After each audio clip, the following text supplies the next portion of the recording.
Action king Arjun Sarja 4.5 దశాబ్దాల క్రితం బాలనటుడిగా career ప్రారంభించారు.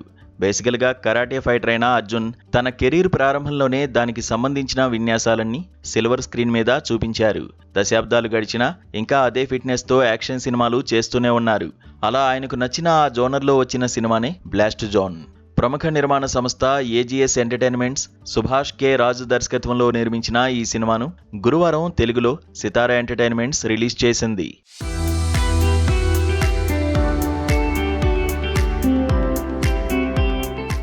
మనవాళ్లు సమస్యల్లో ఉంటే స్పందించి పరిష్కరించడమే కాదు, ఎవరు ఇబ్బందుల్లో ఉన్నా వారికి సాయం చేయాలనే మెంటాలిటీ రాజారాంది.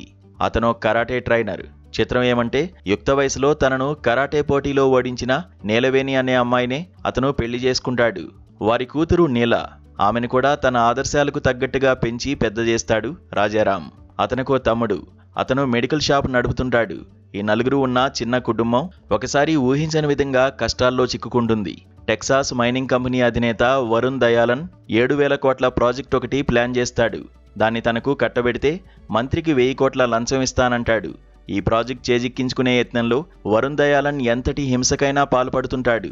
అయితే ఊహించని విధంగా రాజారాం ఫ్యామిలీ ఈ ఇష్యూలో ఇరుక్కుంటుంది. దానిలోంచి వారు ఎలా బయటపడ్డారు? ఈ ప్రాజెక్ట్ వస్తే కొన్ని వందల ఫ్యామిలీస్ ఎఫెక్ట్ అవుతాయని తెలిసిన రాజారాం ఫ్యామిలీ వరుణ్ దయాలన్ను ఎదుర్కొని ఏం చేసిందనేది మిగతా సినిమా.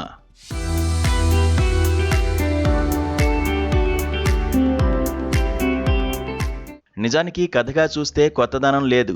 ఓ భారీ పారిశ్రామికవేత్త కోట్ల విలువ చేసే మైనింగ్ డీల్ ప్లాన్ చేస్తాడు. దానివల్ల వందలాది కుటుంబాలకు ఆపద ఏర్పడుతుంది. అయితే ఈ డీల్కు ఊహించని అవాంతరాలు ఎదురయ్యి అతని వ్యాపార సామ్రాజ్యం తలకిందులైపోతుంది. ఇలాంటి కథలతో చాలా సినిమాలు వచ్చాయి. ఇందులో ట్విస్ట్ ఏంటంటే, ఆ పారిశ్రామికవేత్తతో కానీ నష్టపోయే కుటుంబాలతో కానీ అస్సలు సంబంధమే లేని వాళ్ళు దాన్ని కాపాడాలనుకోవడం. ఈ పాయింట్ను బేస్ చేసుకుని దర్శకుడు సుభాష్ కె రాజ్ ఆసక్తికరమైన సన్నివేశాలను రాసుకున్నాడు. అలానే వాటిని ఆసక్తికరంగా తెరకెక్కించాడు కూడా.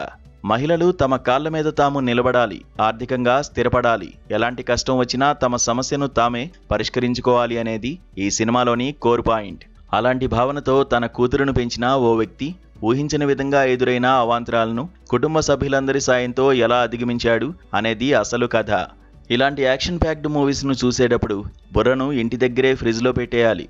లేకపోతే ఇందులో సామాన్యులు, గోండాలు, పోలీసులు, పారిశ్రామికవేత్తల తొత్తులు చేసే హత్యలను చూసి తట్టుకోలేం.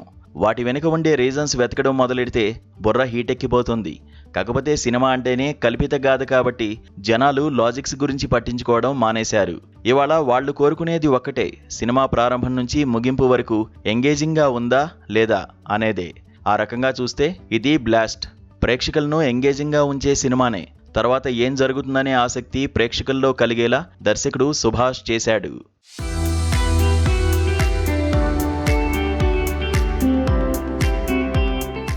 నటీనటుల విషయానికి వస్తే అర్జున్కు ఇలాంటి యాక్షన్ రోల్స్ చేయడం కొట్టిన పిండి. అతను ఈజీగానే ఈ పాత్రను పోషించాడు. ఇక ఒకప్పటి హీరోయిన్ అభిరామి ఈ వయసులో యాక్షన్ సీన్స్ చేయడం గ్రేట్. అలాగే కన్నప్ప సినిమాలో గ్లామర్ క్వీన్గా గుర్తింపు తెచ్చుకున్న ప్రీతి ముకుందన్ ఇందులో ఇరగదీసింది. ఈ ముగ్గురి యాక్షన్ సీన్స్ థియేటర్లో చూస్తేనే మజా. ఇతర ప్రధాన పాత్రలను జాన్ కొకెన్, పవన్ కృష్ణ, అర్జున్ చిదంబరం, వివేక్ ప్రసన్న, దిలీపన్, వినోద్ సాగరా పోషించారు. రవి బస్రూర్ నేపథ్య సంగీతం సినిమాను నిలబెట్టింది. నేపథ్య గీతాల విషయంలో ఇంకాస్తంత జాగ్రత్త పడి ఉండాల్సింది. అవేవి చెవిన సోకేలా లేవు. అసలవి సినిమాకు అవసరం లేదు కూడా. కథలో కొత్తదనం లేకపోయినా మూవీ రేసీగా ఉండడం పెద్ద ప్లస్ పాయింట్. కథలో ఎన్ని లొసుగులు ఉన్నా వాటి గురించి పట్టించుకోవాలనిపించదు. సో అర్జున్ అభిమానులతో పాటు కామన్ ఆడియన్స్ కూడా ఈ బ్లాస్ట్ జోన్లోకి ఎంటర్ అయిపోవచ్చు.